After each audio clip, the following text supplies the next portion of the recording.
belong, each and every one.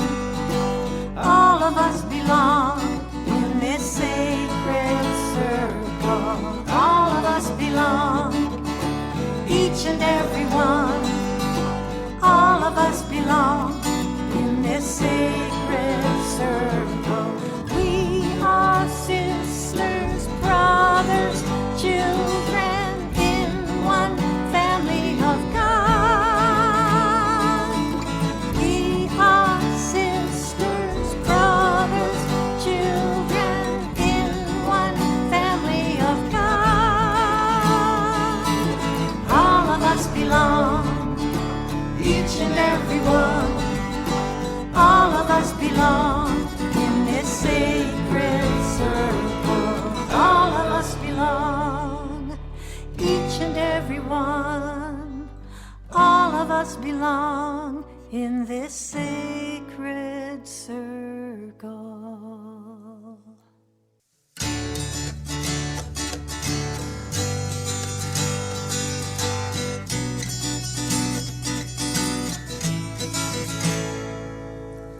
All of us belong, each and every one. All of us belong in this sacred circle. All of us belong, each and every one. All of us belong in this sacred circle. We are sisters, brothers, children in one family of God. We are sisters, brothers, children in one family of God. All of us belong, each and every one. All of us belong in this sacred circle.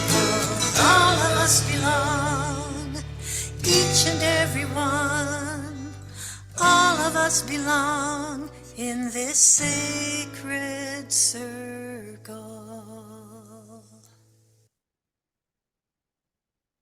Welcome to homecoming, all my friends, my sisters and brothers, each of us with God and all of us together in spiritual family. And welcome, Elizabeth. It's wonderful to see you, as always, here on Sunday mornings. Um, I think we have some, actually kind of important things. I think there are always important things to talk about here. We try and keep the things that are priority front and center here on homecoming in the spiritual life. And we're going to focus today on how worship leads us into service and really look at the many different ways that we can kind of grow in our lives to serve, to find ways to serve. So, but before we launch into that conversation, let's actually take a little bit of time to, as we usually do, to enjoy some worship, which we are told is our first duty and our highest privilege. Worship is.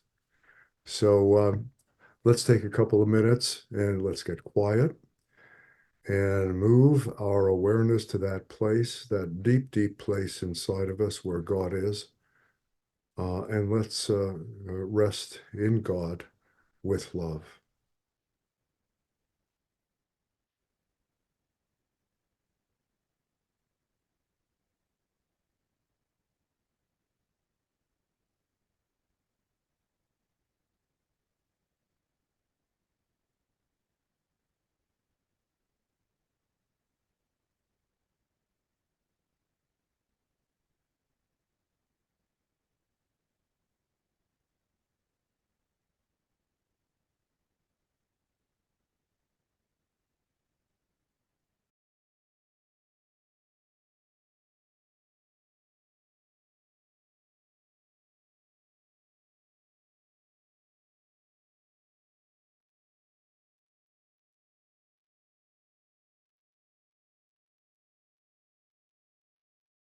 Mm.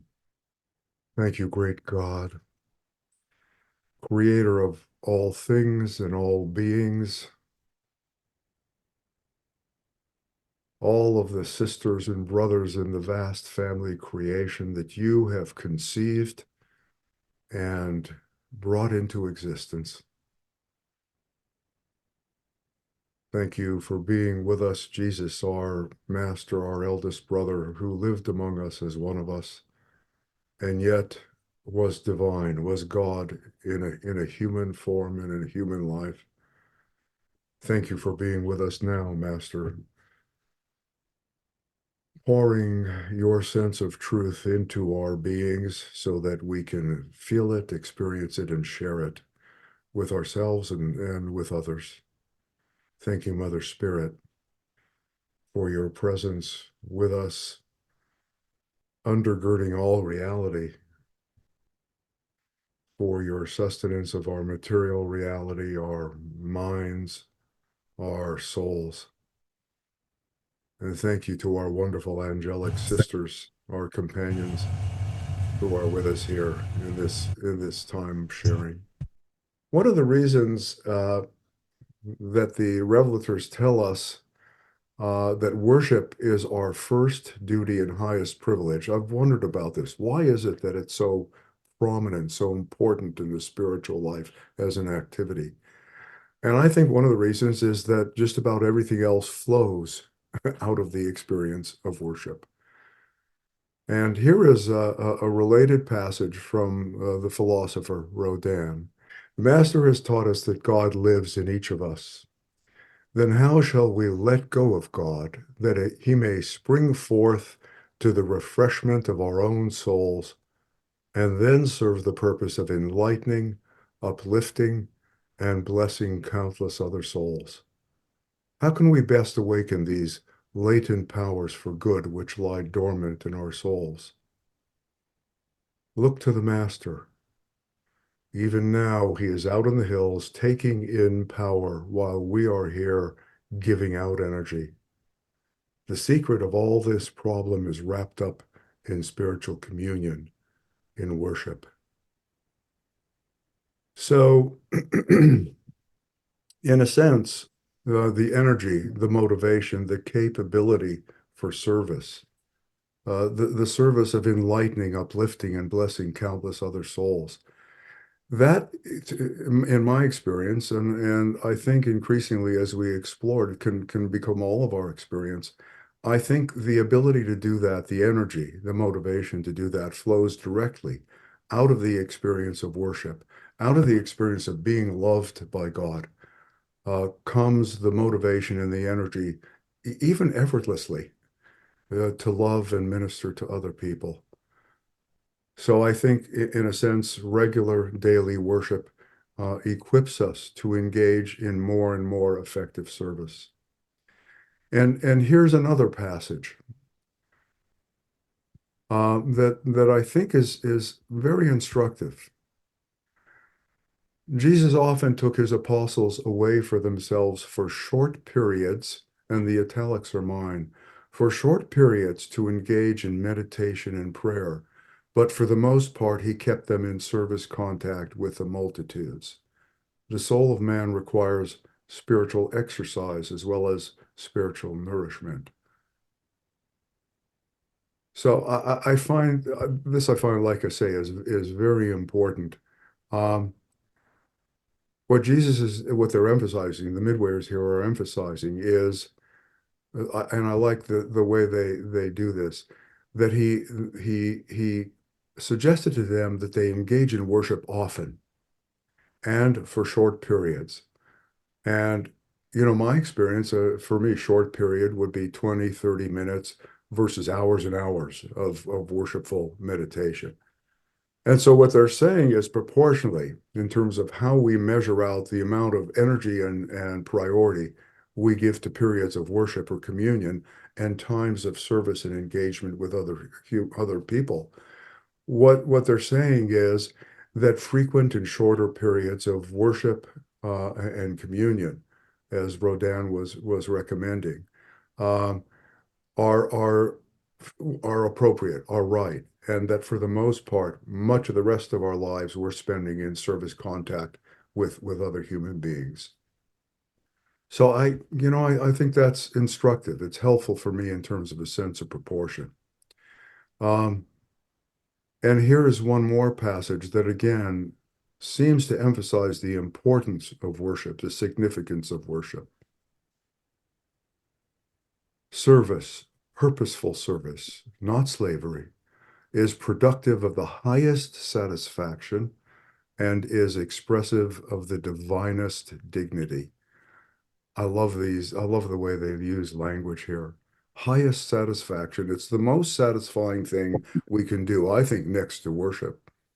Um, and and it moves us into a realm of feeling divinely dignified.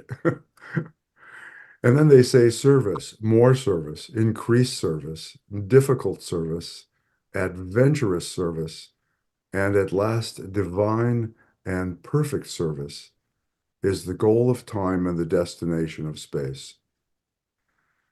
Um, so what I like about this, part of what this passage does for me is, I don't know about you, but when I feel the duty to serve, and this has been true for me earlier in my life more than more recently, but I've often felt a little bit inadequate, a little inadequate about the amount and the my ability to do enough service in a sense, and the kind of service that I feel I've been able to engage in.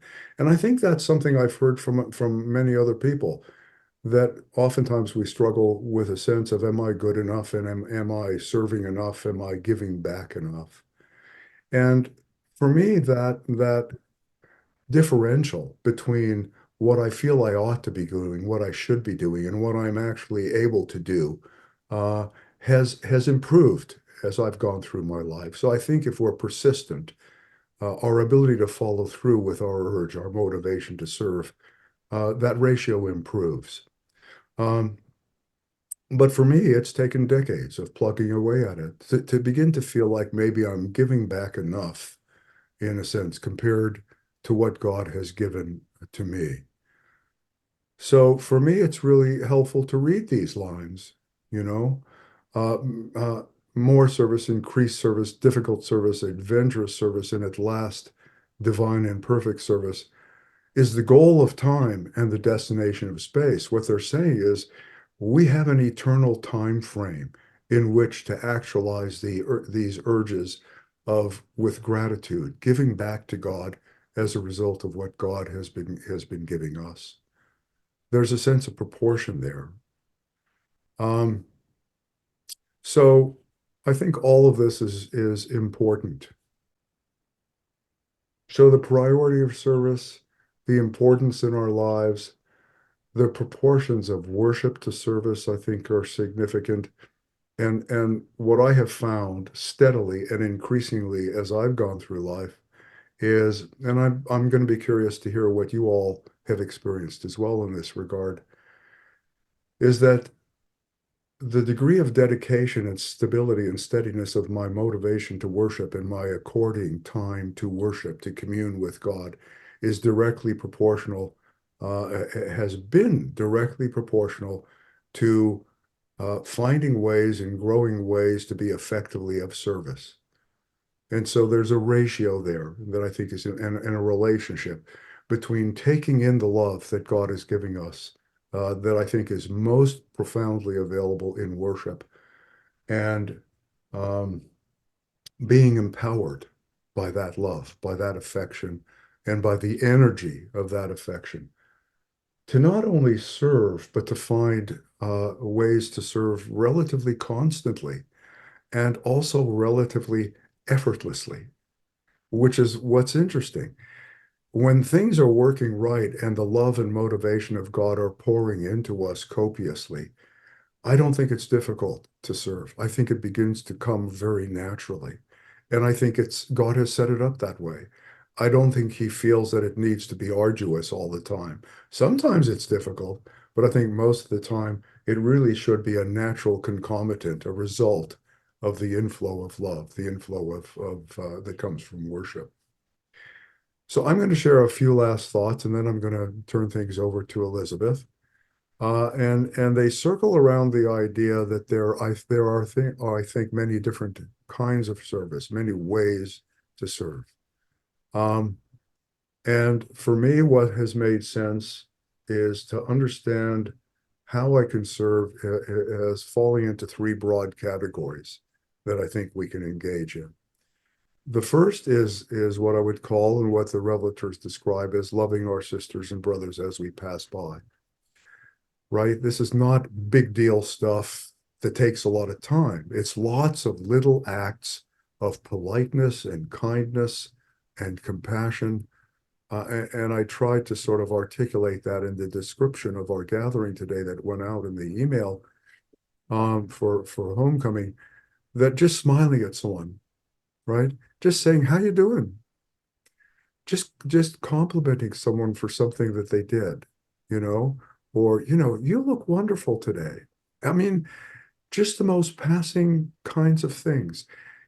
Even thinking a kind and sympathetic thought towards someone inwardly without them even present. I think any act of love like that, no matter how brief or how subtle, to my mind, is an act of service. So we need to broaden our sense of how we are serving every day, all the time. If we are inspired inwardly to be caring about people, I think it takes lots of different forms. So the initial category is just loving and serving as we pass. The second broad category, um, I think, is best described by a single sentence, for me, anyways, from our discussions last Sunday, where Jesus was speaking to Ganid. And this sentence has always been very powerful for me. To become acquainted with one's brothers and sisters, to know their problems and to learn to love them is the supreme experience of living. I'll share that again.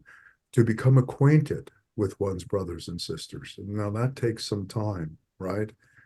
You need to sit down and really get to know somebody. It doesn't take hours and hours necessarily. And Jesus got good at doing it in 5, 10 minutes. He would do it so deeply because he was just so adept at it. But we can get good at it too, right? But it takes some time to become acquainted, then to know their problems and to learn to love them, understand what challenges people are dealing with, right? And love them as you listen. Learn to love them in all of our struggles, right? And Jesus described this as the supreme experience of living.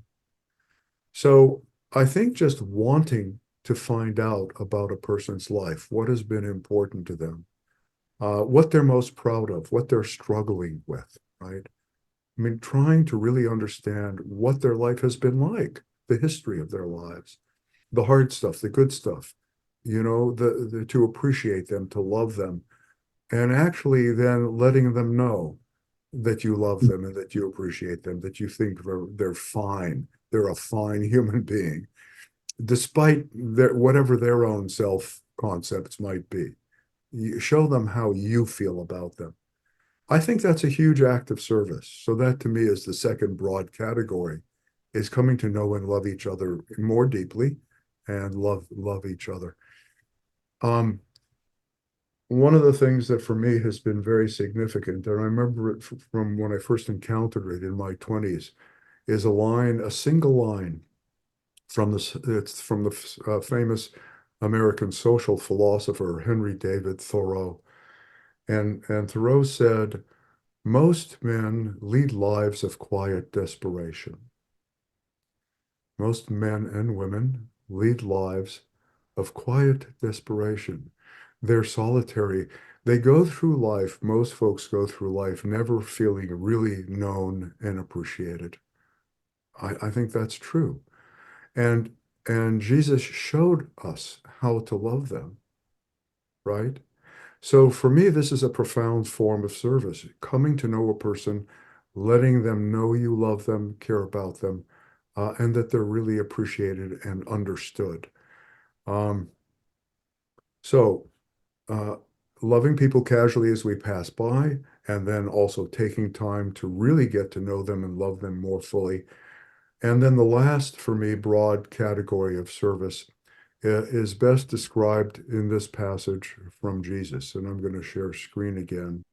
Remember that you are commissioned to preach this gospel, and you must not allow anything to divert your devotion to this one duty. And again, the italics are mine. Let all humankind, let all mankind benefit from the overflow of your loving spiritual ministry, enlightening intellectual communion, and uplifting social service. So Jesus is saying, do all of these things, but then he says there's a matter of priority or emphasis. But none of these humanitarian labors, nor all of them, should be permitted to take the place of proclaiming the gospel. That's interesting. And so this to me, in a sense, this third category of service, I think is the most challenging for most of us. How do we do that? So we can do lots of little acts of love, and most of us can develop the capacity to really spend time with another person and get to know them, that second category of service. But this third one is challenging for many of us. And I think the only thing I'll share at this point is that in addressing this challenge of sharing the gospel, it may be really helpful to team up with each other, to partner with each other, and to collaborate and work together in ways to engage in this. It's a challenging issue of how we effectively express the gospel, share spiritual truth in ways that are uplifting to people. And I'll say a little more about that later in our large group discussion. And actually, probably we may devote an entire episode of Homecoming upcoming to that topic and how we do that more effectively. Um, and we can talk about this as well in our large group discussion and after our worship and breakout discussions. Um, so with that, I'm going to go ahead and turn it over to you, Elizabeth. And I mean, any thoughts? I'd love to hear anything you care to grace us with on this important part of our spiritual lives, which is loving each other in service and in ministry to each other. Thank you, Marvin. Mhm. Thank you for exploring this theme today. And I want to thank everyone who has gathered here today to be nurtured, to nurture our souls with spiritual truth and in the company, right, of loving brothers and sisters. It is and it can be a peak experience. To me, you are the living proof that the Spirit of God lives in each one of us, and that the Spirit of truth is right here now connecting us all in the experience of being a loving family that is seeking to know truth and to live the truth and to live a life that's infused with goodness and that's sensitive to beauty, right? That seeks to know more and more spiritual truth and to love God more and more and love God and everyone. You know, Marvin, when I meditated on today's homecoming theme, it's amazing. What I'm about to share is very similar to what some of the quotes that you had. It was like, oh, we're swimming in the same channel Yeah. of the cosmic mind. Anyway, I suddenly thought of this restaurant called Ananda, where I used to eat when I lived in Los Angeles, and it was run by a group of Hare Krishna practitioners. Hmm. And they serve some of the best, most delicious food I've ever eaten. So I'm going to ask you, have you ever eaten a meal where you had the experience of just love, like the food was filled with love? I hope some of you or all of you have had that. It's a very singular experience, right? Well, the first time that I ate a meal at a Nanda restaurant, my whole body, mind felt a surge of energy, of spiritual energy. I felt lighter and happier, in my body. I felt actually a spiritual joy. And what I saw was every server was peaceful and they were kind. And they walked around the restaurant and they served me and all the people with smiling love. And I couldn't help but smile back, when I caught their eye. And I was already a long time meditator at that point. So I just chalked this up to being attuned kind of to a spiritual experience or frequency. But I was dining with a friend who was definitely not a meditator.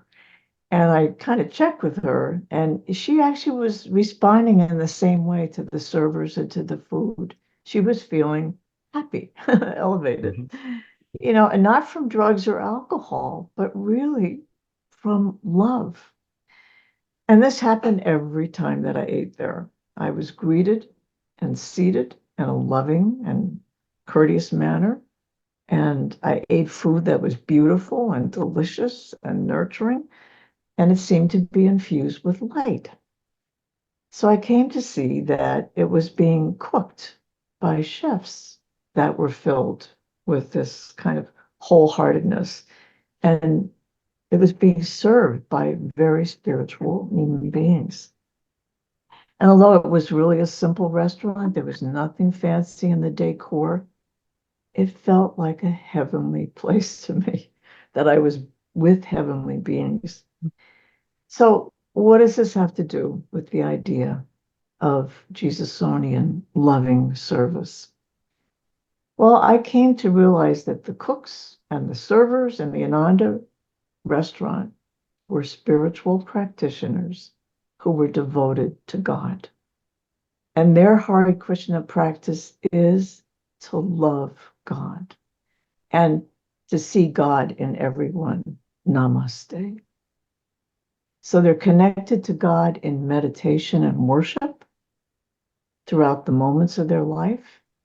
And this transforms them, it spiritizes them in a way that other people notice it and they feel it. Mm. They walk in joy. They serve others joyfully, like Marvin was saying, freely, not out of servitude or slavery, as that sentence said, but effortlessly and with joy and with the utmost care because they see God in everyone. Mm. Their spiritual hearts and eyes are open to seeing God in everyone, and because they realize God in themselves. And they can just serve then with this pure love and joy. And to me, what I could see is that this triggers a spiritual response in the person that they're serving and the receiver of that love.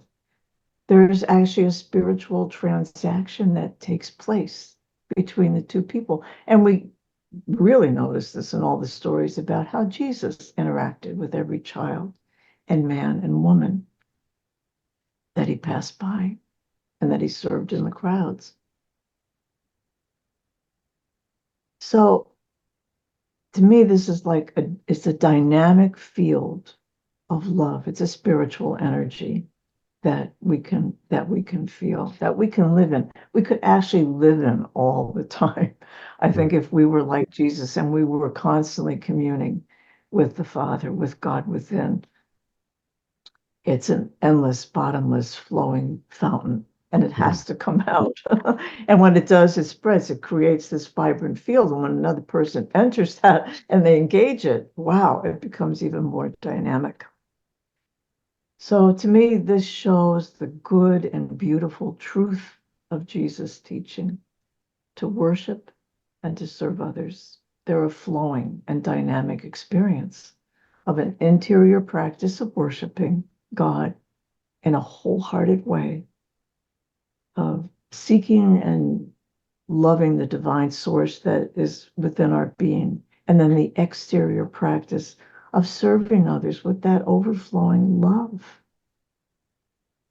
It's a divine parental care.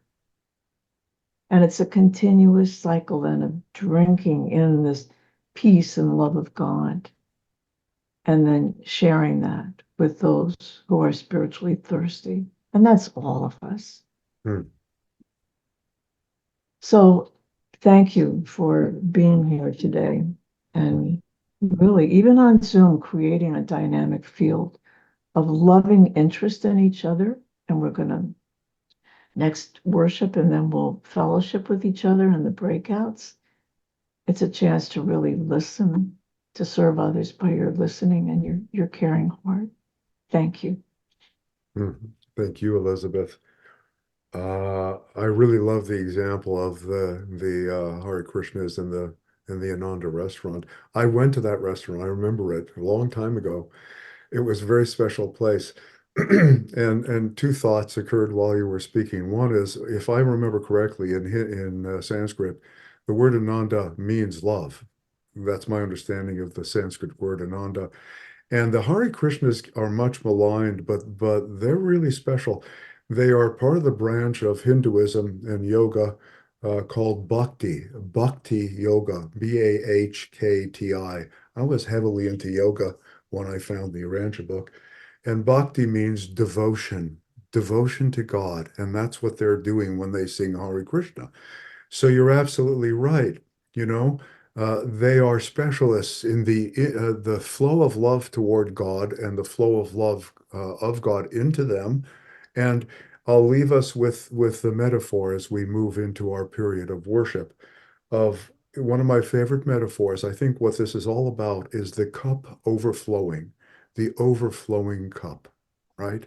Which is such a powerful, simple image of we come to God, we share our love for God, God pours God's love into us, and it inevitably overflows fully into our lives to other people. So I think let's leave with that example of the Ananda restaurant, the bhakti, the flow of love into us and out of us to each other. Um, and let's take some time now to worship. We'll take about 7 or 8 minutes, as is customary for us. So go ahead, uh, sit back, relax. Uh, uh, this is a time for quiet adoration of God, resting in God with love. And I'll go ahead and pull up our app so that gives us a little background and a sense of when our worship time will come to an end.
Thank you, Father. Thank you, Jesus and Mother Spirit.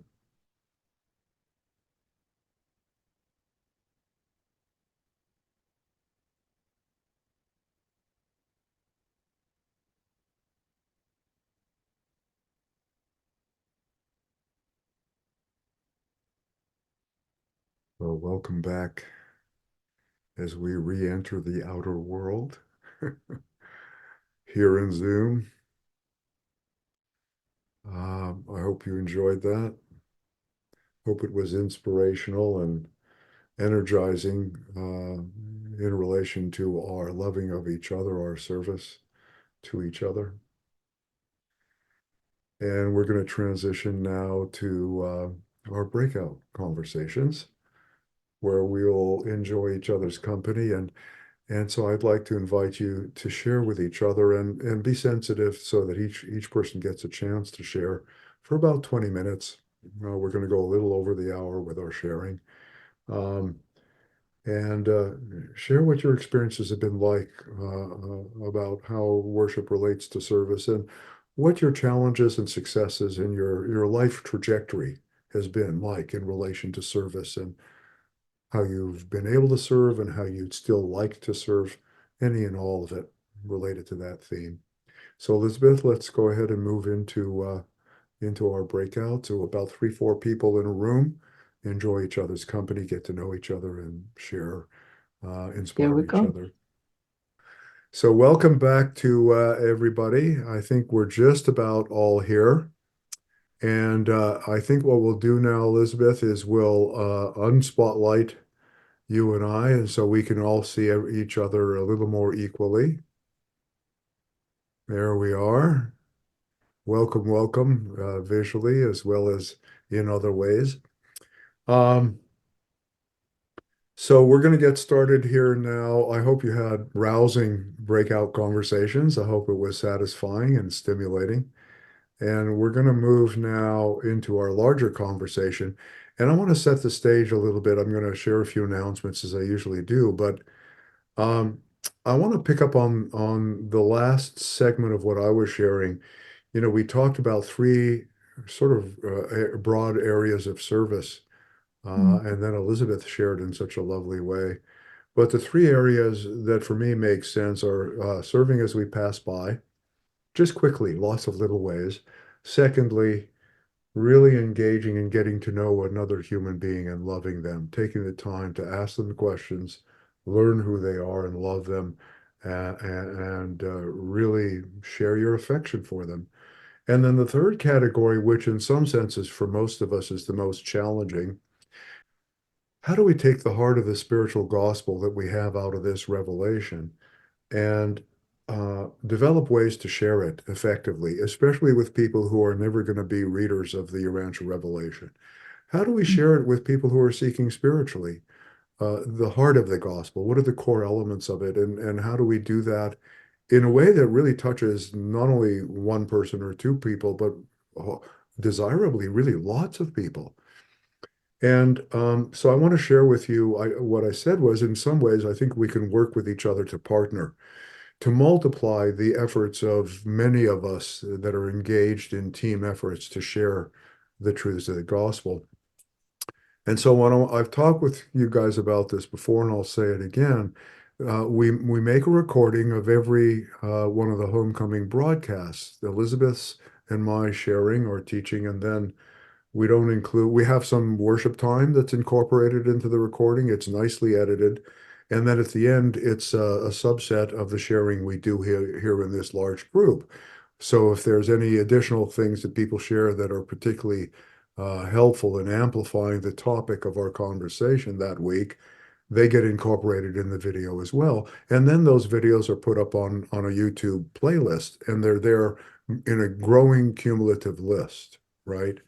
Uh, so the idea here is, A, if you want to go back and watch these videos, but especially if you want to do ministry with one or more of these core ideas that we try and unfold and explicate in the homecomings each week, you can easily go to that video, open it up, grab the URL link from the URL bar, just copy and paste it, and you can send that link to anyone and say, here's something you might be interested in. Something that focuses on our sister-brother relationships, or something that focuses on the whole way of life in the family of God, or another one that focuses on spiritual reparenting, if we've gone through a lot of woundedness in what we grew up with. So they're sort of focused and specialized. There's one on prayer and worship, etc. You can grab them and share them. That's the idea. Um, so what I want to do here is I've put this in the chat box. I'm going to put them in there now. Let's see. Yeah, you should see both of them there. The first link is to Urantia University, the homecoming webpage. And I want to share screen and show you what these links lead to. This is the first one. Right. This is a really nice web page that our wonderful sister Alice has put together on homecoming. And you can subscribe to receive the notice every week.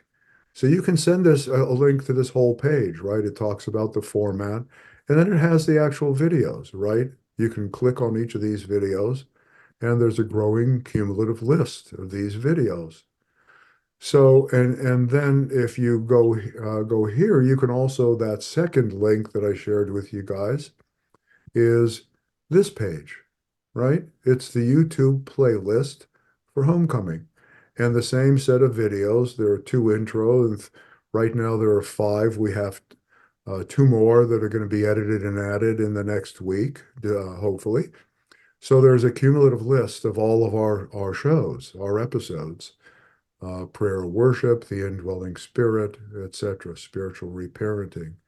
So the reason I sort of share that with you is, um, we're talking about partnering, and we're trying to make it relatively easy for you if you know someone that's got some spiritual hunger and to understand some of this stuff. So the theme is service, right? Worship and service, and what's it been like for us to find avenues of service in all these ways? And what were your discussions like? What was the worship like for you? Anything you want to share? And I may invite people if folks are not interested in stepping up right away. Good. Andre, mon ami, Trey. go ahead, please. Marvin, Hmm. about the 3 point you mentioned to us Hmm. about service, I will share with all of you uh, a story I witnessed, and it includes the 3 point. Uh, few years ago, I was in Montreal, and I was in an area where, when you have somebody who have sans-abri, without a home, we have psychotic problem, blah, blah, blah. Homeless, And homeless. we're homeless. And when I was there, I saw a young man running around the plaza, and you can see by his gesture that he was affected by that. And without effortless, I call it, the supreme look for expression. And when I remind that, I stop the guy because I know he needs some cigarette and some money. I give him something, but I say to the guy, I say, hey, why you don't give a call to your father? Because he would like to have some news about you. And it come out so easily from my mouth. I was very surprised, and the young man make a big smile, and I'm looking forward in the future to have a slap in the back, a hand from this guy, and say, hey, you remember this time in Urantia when you say, that's my sharing. That's wonderful. That's wonderful. And it's interesting because for me, your story sort of hits me on at least two levels, so many levels. Why don't you get in touch with your father or your mother, and they'd like to hear from you. They'd like news of you. I love it. Exactly. That's great. That's great, Mm. Andre. Thank you so much. So, Sherry and then Cherie. Sherry and Cherie, yes. Don't confuse us. I'm joking. This is, I just adore homecoming, and I will hopefully speak for a lot of us today to say how grateful we are for the devotion and loyalty and commitment to us, and to our planet that you two do every week. So thank you. We had a really good discussion, and in two of the three of us in our room had the experience, a similar experience. So I'll just share it real quick. We were talking about worship and service, and I realized, as possibly a lot of us here, what I used to call worship previously was meditation, Uh-huh. because I also have, Christian roots, but then 35 years of an Eastern path. And wonderful. It taught me a lot of discipline. It taught me a lot of focus. It taught me how to still everything. And so, but I really have realized now, since really more deeply understanding what inner communion as worship means, with what heretofore was never a very personal father. It was just, the energy. It was the cosmos. It was this vast ocean that I couldn't really connect to. Those are all great, but it was not personal. It was not personal. So my story, and the point I want to share, is that since I have gotten this enlarged and deeper understanding and more intimate understanding in my worship practice, it's really actually the way I do service, and the way I want to do service is being changed right along with it. Because it's really interesting. I was thinking about this the other day, but my meditation practice, from the how I would describe it now, was actually quite self-centered. It's like, oh, I'm going to withdraw from the world, and I'm going to isolate, and I'm going to relax and breathe, and nothing, I'm not going to let anything in. And now when I do my worship service, it's like, we talk about this, I'm recharging my spiritual batteries. Ah, I'm getting the best fuel that anyone could get for living their life.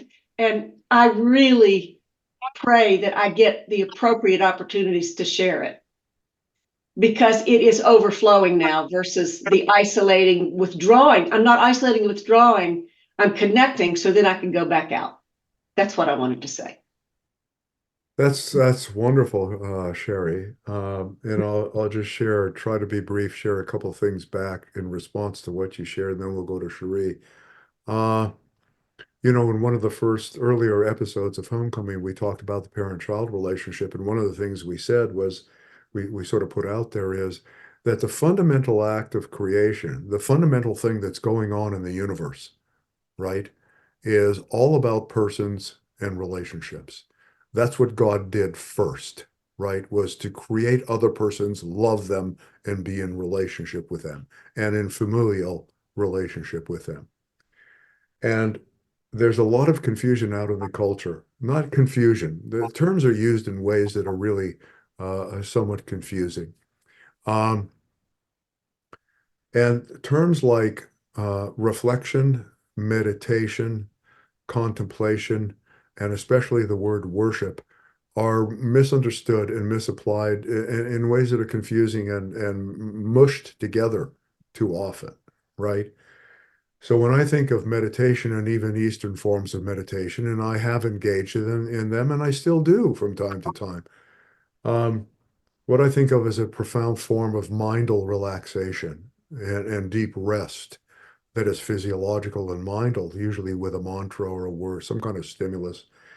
And but it's not a relational experience between me and God as a person and me as a person, me as a child. And so for me, I reserve the word contemplation or contemplative practices is more often used to denote getting focused and interior and trying to move into an interaction with a higher presence. It is a relational experience, right? Contemplative practices versus meditation practices. The way the Urantia revelation uses the word worship is very specific and it's not common out in the culture. So we almost have to define it if we're talking to someone who isn't familiar with it. We have to actually say, this is a way of getting interiorly into a loving interaction and relationship with the higher presence of God within us, right? It's a mode of exchanging affection or bonding or union with another person, with the creator of all persons, right? And so we want to get more precise with how we use these words and how when we use them with someone who's not familiar with them, to define what we mean and talk a little bit about it. And that's part of the art form of ministry. So it's very related to what we're speaking about here. And that's one of the beauties, I think, of partnering with something like Homecoming, because we did one on prayer and worship where those definitions get clarified very nicely. And you can grab it and share it with someone who says, you want to understand a little more about some of these distinctions, check this out. So, the whole idea is to make our ministry somewhat sophisticated, articulate in terms of these realities so that we can convey them effectively. So I really appreciate what you brought up, and that's why I wanted to take a little time with it. Thank you. Right on target. So yeah, Cherie, I'd love to have your thoughts, and then anyone else's. We've got some time left. Anyone else? What your breakouts were like? What you thought of the teaching today, et cetera, et cetera. Be effective with backup. And then lastly, I'll talk about, what Sherry touched on and what you said. I've never been a person that's meditated for hours a day or things like this. I feel like I've always, since I was a child, kind of been a contemplative person. I've always felt God as my father right there. And we talk and I say things and I just try to remain tethered as I'm going throughout my day, every day, as much as possible. I do take other times as well to be deeper and quieter and more still. But like Sherry, the Eastern thought and, energy medicine and all those things, even though it was vast, I still did connect that as God for me. It just, this massive love in bathing, engulfing, enveloping everything and everyone, and even energy work and medicine. It's all love. The Beatles said that all you need is love. But anyway, that's enough for me. Thank you, Cherie. I have a number of responses, and again, I'll try and be very brief because there's significant things being shared here. One is all of these experiences are relevant, obviously. Everything out of the culture where people are searching spiritually is relevant, right? It's all grist for the mill. It's all appropriate and right. You mentioned the three ways of understanding service. That understanding and my sharing of it with you, I had never understood that, and it only occurred to me in preparation for this homecoming. And so for me, that illustrates a principle, and that is, as we grow and teach, and we develop and we just get out there and try. We are given gifts of revelation, mini revelation that help us accomplish these tasks, right? We ourselves grow in our conceptualization of what it means to serve. And all of that comes by just getting out there in the street, like Andre in the square, and working with our sisters and brothers. We're going to go to Foster now, and maybe probably our last person to share. What would you like to share with us, my brother? Well, a couple of things. One is I personally have a hard time sharing spiritual things with people unless they have shown some interest in it. Um, sometimes I'll just put out a little bait, like talking about something your answer book says, or that it exists, but I usually get very little interest. Um, I like Andre's dear father. I might try that with some homeless people sometime too, or anybody. But I refer in my own mind, as far as my feeling of inadequacy with it, to something Jesus said to his disciples, that if you want to have more success with the people you talk to, you need to embody this in yourself more. And I'm still working on trying to do that, even after all these years. And meanwhile, I just be of service where I can, whether it's helping the poor in many different ways, or with food or loans, or um, um, the environment and so on. I felt like I was more of service many years ago when I worked with young children for about 30 years. Hmm. But anyway, so that's all I'd say. It's just kind of an ongoing process for me, just to try and move in that direction of deepening, when I can feel God's presence more, and His love, and deepen uh, in that connection, then I will feel more adequate about that, where I'm is speaking about it to others.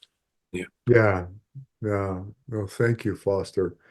I love it every time you share, Foster, because you are every one of us. You're to me, you're sort of representative of in this bailiwick that we're in, right? Of spiritual service. You are every man to me. And I really relate every time you share, I relate to it. And what I want to say is, on a very profound level, we are, all of us, a work in progress, right? We are not finished. We are far from finished. It will take us 200 billion years, or eternity, essentially, to be finished, even on a partial level, to get to paradise, right? We're at the bare's beginning. We're embryonic. We've hardly even been formed spiritually. So welcome to the club. We're all just trying baby steps. And that's true in terms of our service as well. I mean, we're all in the same boat. So don't get discouraged by that. That's the normal and natural estate we are in. That's not unusual. That's normative, right? It's just a little hard sometimes when people are, talking about their experience, their wonderful experience spiritually, and sometimes they make it sound like they have that all the time, and then later on they Yeah. some disclaimer sometimes, then I compare myself. Oh God, I'm not, compare. Yeah. Be careful with the comparing yourself. God made us each unique. We each have a unique path to walk. Ask God, how am I doing? Ask God to give you a sense of how you're doing. And if you sit back and listen, my guess is you're going to get, I love you, Foster. You're doing a great job. Just keep plugging away at it. You're making the progress you need to. I wouldn't compare myself so much to other people because each of us is really unique. And then the last thing I want to say, and I feel like I'm harping on it a little bit, but I think it's significant. Like I say, that the most difficult, challenging form of service is you sense someone has some spiritual needs, and you don't feel very capable, maybe, of articulating those in a fancy or well-developed fashion. And that's why I want to do this again. It's so simple. It's not complicated to simply in an email say, here's something that I think you might be interested in. Check it out. That's all you have to say.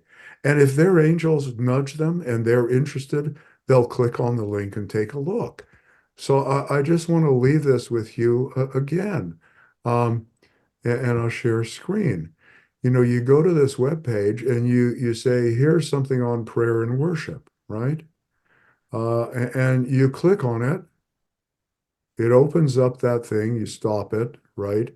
This is the homecoming on prayer and worship. You go up to the YouTube URL up here. I don't know if you're seeing this, and you click on it and you copy it, right? And then you paste it into an email. Mhm. And Yeah. all you need to say is, here's something you might be interested in.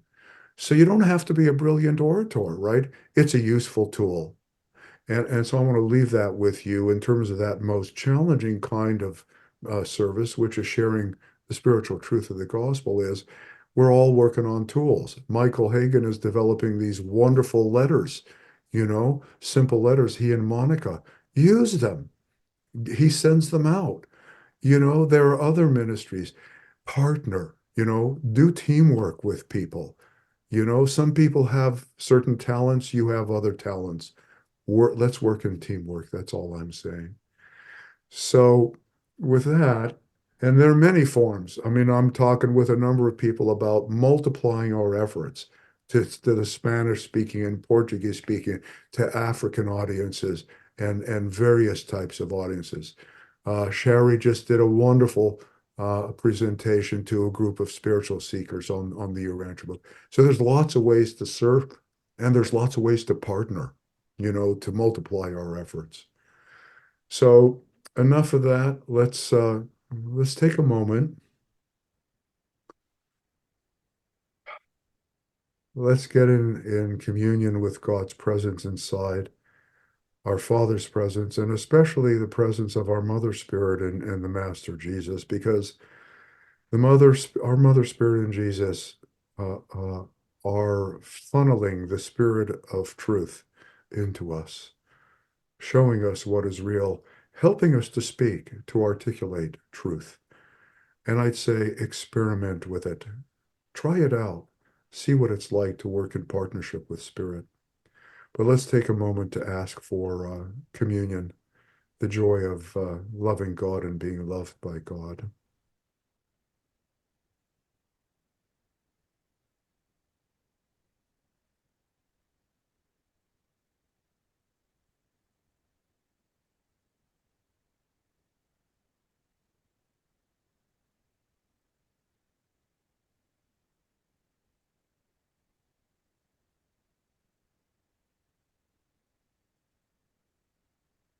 Thank you, Father. Thank you, eternal Mother Son. Thank you, infinite Spirit. Thank you, Jesus, Master Michael. Thank you, Mother Spirit. Thank you, our sister angels. Help us in our fledgling efforts, our embryonic efforts to come to know you and love you and feel your love for us, feel your presence in so many ways. And help us to have compassion for all around us who are seeking spiritually, searching to find the gifts that you have shared so abundantly with us.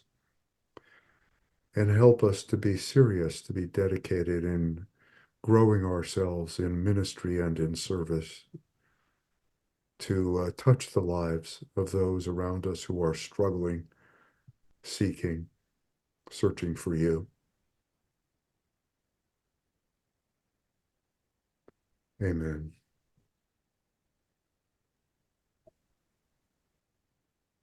What a wonderful time of sharing. I so appreciate every one of you for showing up. Please keep showing up. Encourage other people to join us here on Sunday mornings. We'd love to have them. So lots of love to you. Go with God. Stay rooted in God's grace, God's love. Thank you And very much, Bobo. oh, thank you. Bear fruit. Bear lots of fruit. Thank you. Thank you. Goodbye, everyone. Thank you. Thank you, Goodbye, everyone. everybody. Bye. Thank you. Love Thank you. you. Thank